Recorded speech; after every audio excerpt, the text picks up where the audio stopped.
Welcome back, everybody. I just got finished reading I'm pretty sure I just read for an hour on the book, the Yellow Book. You guys will know what the Yellow Book is if you do a little research on my page and go back a little bit. I'm sorry, the cords are tangled and I don't want to have any entanglements within my premises. What did I learn from this book today? And what will be the topic of the video today?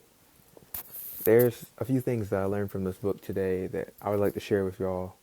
And I would like to maybe stir up your own vocabulary and help yourself with conversation and make yourself be the elevated person in the conversation, must I say. And I wrote them in my notes, so I will check my notes out right now. So I just put what I learned from the book in my notes. I just said that, I'm sorry.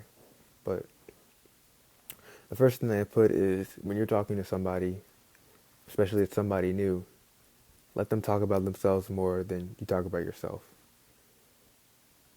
This is not common news to people, and it may be hard to think that when you're in a conversation and you may just let the conversation ride through and flow out with how you think it is, but for the most part, that will end up in the conversation coming to an abrupt stop, and you will feel very awkward with that person. So when you are continuously making it almost about them, they're going to talk more. And when you get people to talk more, you're able to learn about them, and then you're able to make them elaborate on more things than what they even feel like they are. And most people don't realize that they're talking about themselves. So the more that you can get them to muster up words, the more they feel good and the better they have a view on yourself. Because when somebody thinks about you in their dreams later on in the day, they're going to think about, wow, I talk so well with that person. And they might figure out that they don't talk about themselves and they don't know much about you, but hey, they're a true listener and that you really care. So that's the first thing.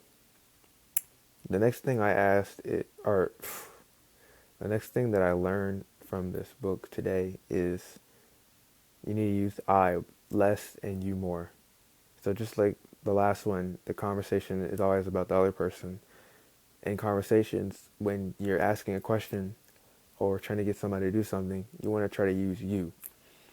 So the book gave some good examples, and I kind of wrote them in the book, and I'm going to try to, I wrote in more in my notes from what the book said, but I'm going to try to get some more when I think of them, but I haven't had time to think. I just stopped reading. It's 12 right now. And the first thing that I have is, instead of saying, hey, to your boss, you say, can I miss work on Friday? You don't say I. That's I. You don't want to use I. Instead, a better way to say it is, do you think you could go without me this Friday? That you kind of makes the person feel like they're being challenged with their ego, and they feel that the question is a little bit more, it's a little bit more about their ego. And ego is not a bad thing, but it challenges their ego in a way. So another example is, where is this at? Where is the London Bridge at? Where is the Taj Mahal at?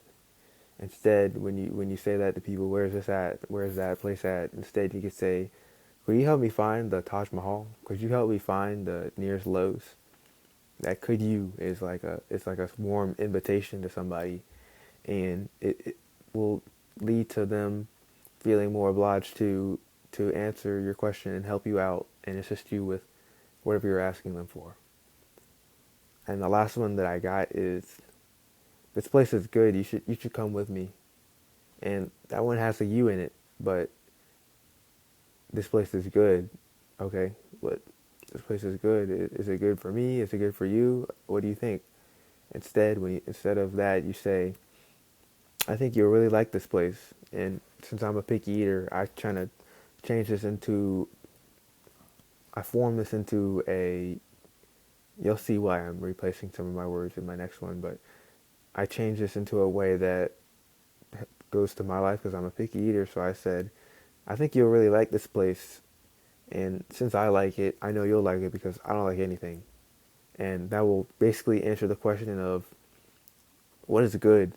Because good is like good to you, good to them. Like, what does good mean? But when you basically say you'll like it because of a reason or something like that, you'll basically answer the question for them and not put new questions in their head based off what you're telling them. So always just try to use you in your answers, or not in your answers, but in appropriate situations. I'm pretty sure that's what the book said. In appropriate situations, which is a good amount of times, you is a lot better. And that is the best way to approach things and make people feel more obliged to do things that you ask or answer things in a positive way to you or them. The last thing that I've put, and this is what I was just trying to begin in this video, and I'm going to proceed with hopefully for my next videos, is actually there's two things. I'll do the first thing first, and then I'll go to what I was about to talk about. When you're asking somebody about what do you do for your job and this and that, not everybody wants to answer that. And the best way to answer or ask that question in this book, and I actually think it's a good one, is how do you spend your time? So that can lead them to say, I do this, I do that with my job. Or if they don't have a job or they're embarrassed to say they don't have a job, they can say they do their hobbies or something like that. You never had to get to their job, because some people have to do other things that isn't a job. And sometimes they got fired or they're embarrassed or something. So that free time, that kind of gets them to say, this is how I spend my free time. This is how I work in, I'm trying to think of an answer that I say, but it's basically an invitation not to say what do you do as a job, and gets them to say an answer and give an answer that doesn't have to be what their job is if they don't want to say it. And that is a good way to build some rapport in a conversation without the other person even knowing it. And it's a good way to get them talking, because the job only goes so far. But what do you do? It could be as simple as I crochet hook, I play basketball, It's easy stuff like that. And the last thing that is what I've been trying to do in this video is replacing some common words that I use when I speak. So a word like thank you. Thank you for your help. You can say, I appreciate your assistance. I commend you for this gesture, if you want to get really good. And there's other words like, if somebody say, can I get your help? How about, can I have your assistance? Stuff like that. And other words like good and bad, bad. I've had a subpar day. I've had a mal day. You could even use some Spanish. That's a simple word in Spanish, but if you're English, somebody knows Spanish. Mal. I had a mal day. I don't even know if I used that right, but I just thought it in my head. But and then good, my day was excellent. My job is superb. I love this. Anything but good. And words like think. So I think, wow, I just used it right there. I think I used think early in the video, or I used some word. I forgot what word I replaced, but if you use the word think, you can instead say, I contemplating this, or I surmise this. But think kind of rolls off easily, and think is better for most situations, so I'm not thinking about that, but think is a good word. I'm trying to think of a word right now. There's ponder. I saw ponder, but ponder is a little bit, that's almost, I feel like that's a performative word to say almost. Like, I ponder, like that's just a little bit too much. But think's a good word. But there's words like go. I'm going to proceed to this location. So instead of I'm going to proceed to this location. Most people say I'm going to go here. I'm going to go here. Say I'm going to proceed to this place. I am. I'm trying to think of words. I don't have the words, and I don't have the brain power because, of course, it's 12 o'clock. But I don't have that. But that's just some of the things that I learned from the book, and it is 10 o'clock, or it's been 10 minutes through the video. So that is what I learned from the book. And now I'm going to talk about, and I said I was going to talk about this yesterday in my last video, so I will follow what I said, and I will follow through on this talk, and it's about my Norway trip. So I won't give you guys the exact details of my Norway trip, I don't think, but I said I was going to do this if I was in a talking mood, and I'm not in that crazy of a talking mood, even though I just talked for 10 minutes, but that was for the book, and I had to get through all my points, so I had to do that. But to talk about Norway, it was a great trip. I'm fidgeting, my bad. Norway was a great trip. Norway was a eye-opening experience. Norway showed me that the world is bigger than what it may seem. And that's what I want my friends, my family, and any person that I meet to know, that the world it's bigger and it's better and there's more experiences than what's in your hometown. And I know for many people, they grow up in a small town and they don't have money. They can't travel everywhere and they can't see the world past their phone. And that makes it hard to really think that, because when you see stuff through your phone, you can see, wow, they're living a different life, but you're not out there, you're not really experiencing it, you don't feel it, you just see it. And I always try to say to my friends how great Norway was and how much it changed me. And I could just tell that they hear what I'm saying, but they can't get the feeling that I'm feeling when I'm saying it to them, because it's such a out of world experience, and the moments there are just unreplicatable. And I advise, if you have the money, to go travel and see someplace around the world for at least a week. Days won't do you justice, but a week minimum, 5 days or 7 days, whatever you want to call a week, is what I suppose that is the best. I'm trying to use big words, I'm sorry. I suppose that is the best way to just understand what I'm saying. But if you don't know about the world, and you don't, or how about say, you've never been out of your own town really, or you've only been inside your own country. So if you've been in the USA is a big country, but if you've only been inside your own country, you don't have the experiences and the knowledge to know what it's like out there. And what I'm trying to get to people is the world is bigger and better than what you think, and don't get trapped inside of a bubble, because when you're trapped inside of the bubble, you are a slave to the system. You are a robot kink mechanic inside of a bigger brain. You are nothing big. And not everybody can travel, and I know that. But I just want you guys to know that the world is bigger, and the world has more to offer than what you think. And the big thing is, don't let other people sway your opinion on things until you try it. So I like the movie Midnight in Paris a lot, but that is actually like my favorite movie of all time.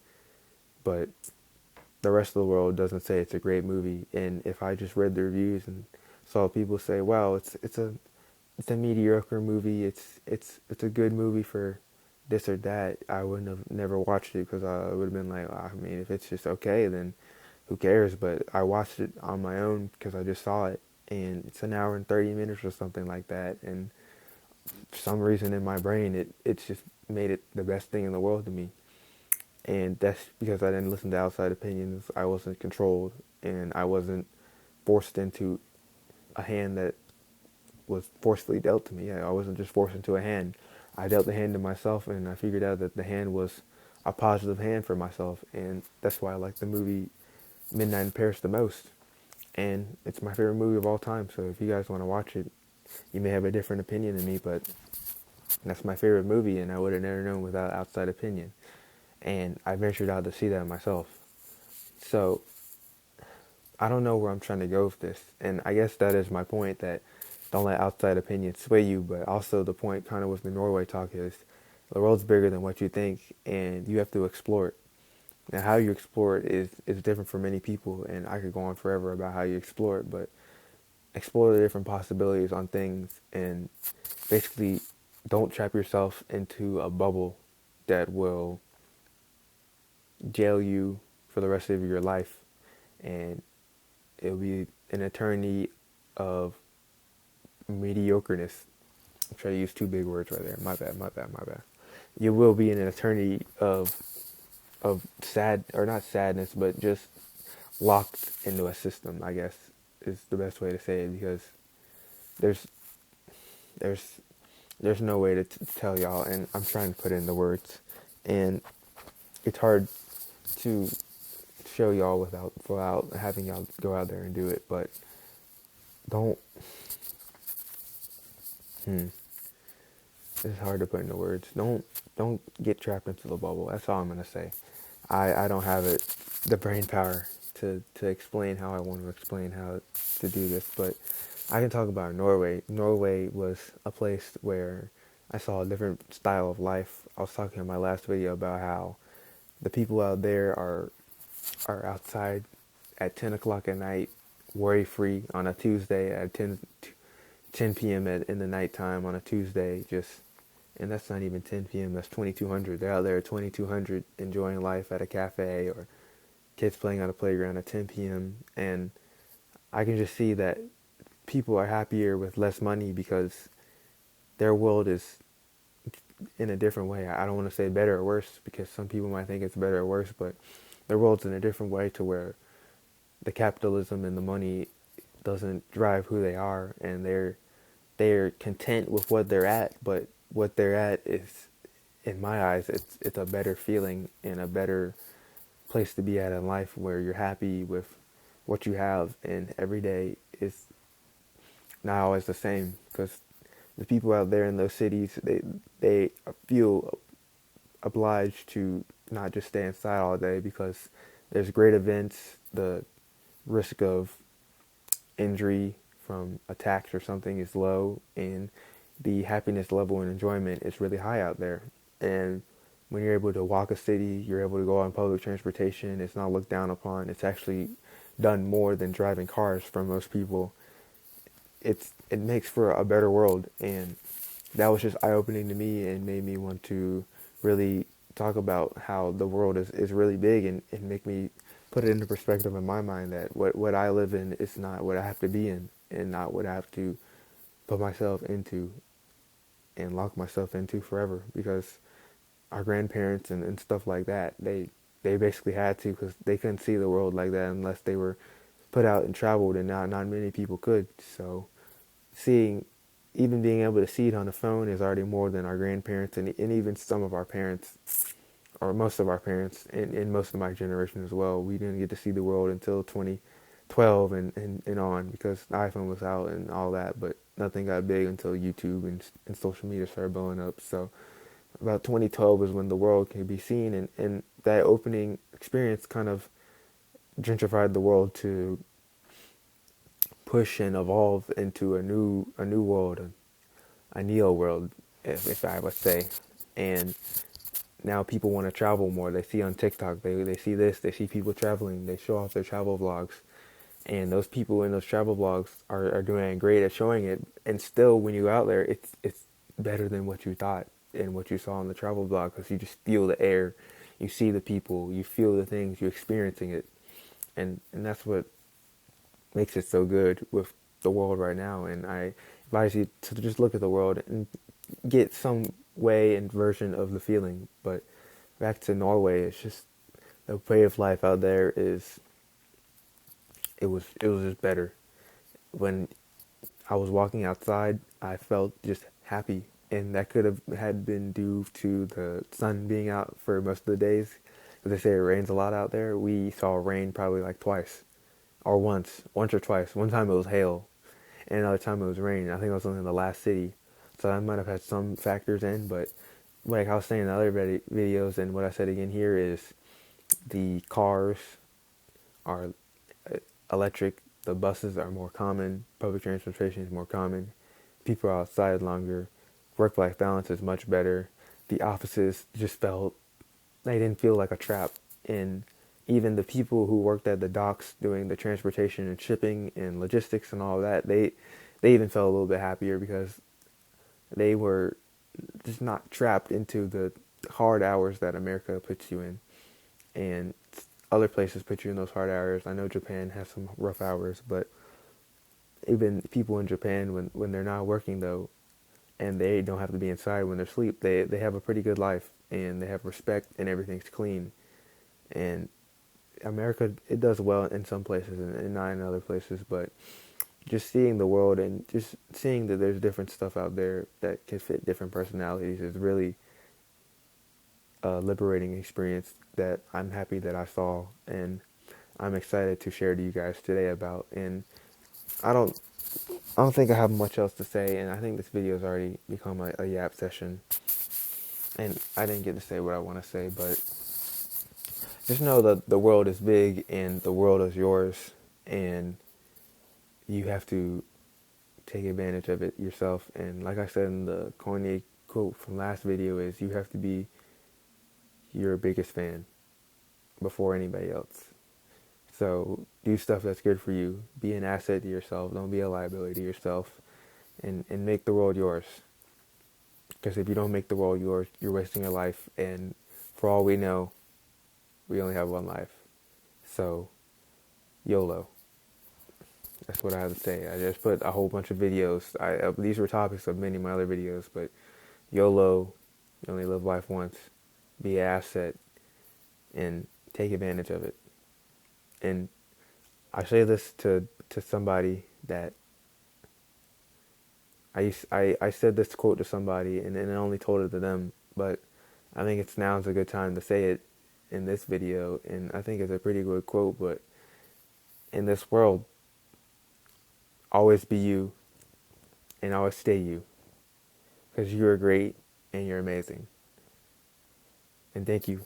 Actually, that wasn't it. It's, oh, that is right, but it's thank you for being you and always be you, because you're great and you're amazing. And always be you is what I want you to know. Always be you. Don't change for other people. Don't change who you are to become something that you're not and mess up your life. So if you have to tell it to yourself every day, tell it to somebody else every other day. Say it. Thank you for being you, and always be you, because you're great and you're amazing. And I might change those words out for something better with my high level vocab. And high level vocab also, let me say this real quick. High level vocab also doesn't mean every word has to be crazy. It's just 50 new words in your vocabulary to common words maybe that can change.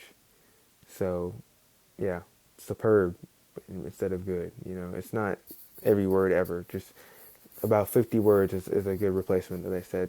And it's not like the exact thing. It's just, that's like the difference between what people who sound smart and people who sound just normal. It's about 50 words, the author said. And she gave me some examples, and that's what I'm saying. But I'm going to try that again with the quote. So it's, what is a good thing for Hank you? I appreciate you for being you, and forever stay you, because I was trying to think of a new word for because you are exceptional and outstanding.